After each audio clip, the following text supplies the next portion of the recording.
ইসরায়েলের আগ্রাসন থামানোর উপায় জানালো ইয়েমেন। ইহুদিবাদীরা শুধু বল প্রয়োগের ভাষাই বোঝে বলে হুঁশিয়ার করেছেন ইয়েমেনের উপতথ্যমন্ত্রী নাসরুদ্দিন আমির। ফিলিস্তিনের গাজায় চলছে ইসরায়েলের চরম আগ্রাসন। প্রতিদিনই বাড়ছে মৃত্যুর সারি। গাজার দক্ষিণাঞ্চলের রাফা শহরে ত্রাণ নেওয়ার সময় ফিলিস্তিনিদের লক্ষ্য করে গুলি ছোড়ে ইসরায়েলের সামরিক বাহিনী। এতে অন্তত ৩১ জন নিহত হয়েছে। যুক্তরাষ্ট্রের একটি সংস্থার পক্ষ থেকেই ত্রাণ বিতরণ করছিল স্বেচ্ছাসেবকরা, এমন তথ্যই জানা গেছে। ফিলিস্তিনের গাজা উপত্যকায় ১৯ মাসেরও বেশি সময় ধরে চলছে ইসরায়েলের প্রধানমন্ত্রী বেনিয়ামিন নেতানিয়াহুর আগ্রাসন। গত জানুয়ারিতে ফিলিস্তিনের স্বাধীনতাকামী সংগঠন হামাসের সাথে সাময়িক যুদ্ধবিরতিতে যায় ইসরায়েল, যদিও পরবর্তীতে নানা অজুহাতে যুদ্ধবিরতির শর্ত ভঙ্গ করে নেতানিয়াহু বাহিনী শুরু হয় আবারও চরম আগ্রাসন। ইসরায়েলের সামরিক বাহিনীর বিমান ও ক্ষেপণাস্ত্র হামলা থেকে বাদ যাচ্ছে না নারী ও শিশুরাও। এমনকি ত্রাণ বিতরণকারী কর্মীদের উপরও হামলা চালিয়েছে ইসরায়েল।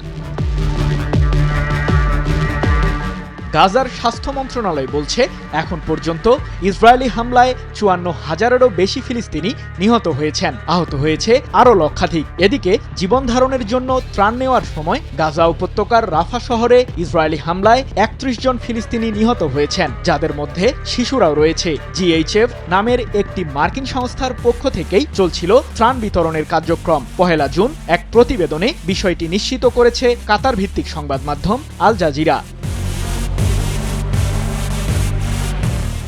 এদিকে ইসরায়েলের আগ্রাসনের জবাব দিয়েই চলেছে ইরান সমর্থিত ইয়েমেনের সশস্ত্র বিদ্রোহী গোষ্ঠী হুথি। প্রতিদিনই তেল আবিব সহ পার্শ্ববর্তী শহরগুলোতে ব্যালিস্টিক ক্ষেপণাস্ত্র ছুড়ছে হুথিরা। এমন পরিস্থিতির মধ্যে ইসরায়েলকে দমনের উপায় জানালো ইয়েমেনের উপতথ্যমন্ত্রী নাসরুদ্দিন আমির। তিনি বলেন, ইহুদিবাদী সরকারের উপর সামরিক চাপ প্রয়োগের মাধ্যমেই গাজা উপত্যকায় ইসরায়েলের অবিরাম আক্রমণ বন্ধ করা সম্ভব, কারণ তারা কেবল শক্তি প্রয়োগের ভাষাই বোঝে। ইয়েমেনি সশস্ত্র বাহিনী সর্বশক্তি ব্যবহার করে ইসরায়েলে সংঘাতের পরিধি সম্প্রসারণ করবে। এর মাধ্যমে আমরা গাজার নির্যাতিত জনগণের দুর্দশার অবসান ঘটাতে পারব। ১ জুন এক প্রতিবেদনে বিষয়টি নিশ্চিত করেছে মধ্যপ্রাচ্য ভিত্তিক সংবাদ মাধ্যম মেহের নিউজ এজেন্সি।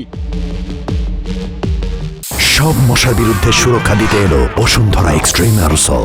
মশার বিরুদ্ধে এক্সট্রিম সুরক্ষা। ২০২৩ সালের অক্টোবর থেকে গাজায় নেতানিয়াহুর সামরিক বাহিনীর আগ্রাসন শুরু হলে লোহিত সাগর থেকেই ইসরায়েলকে প্রতিহত করার ঘোষণা দেয় হুথিরা। কৌশলগত এই সাগরটিতে ইসরায়েলের পণ্যবাহী জাহাজগুলোকে লক্ষ্য করে যুদ্ধ ঘোষণা করে ইয়েমেনের বিদ্রোহী গোষ্ঠীটি।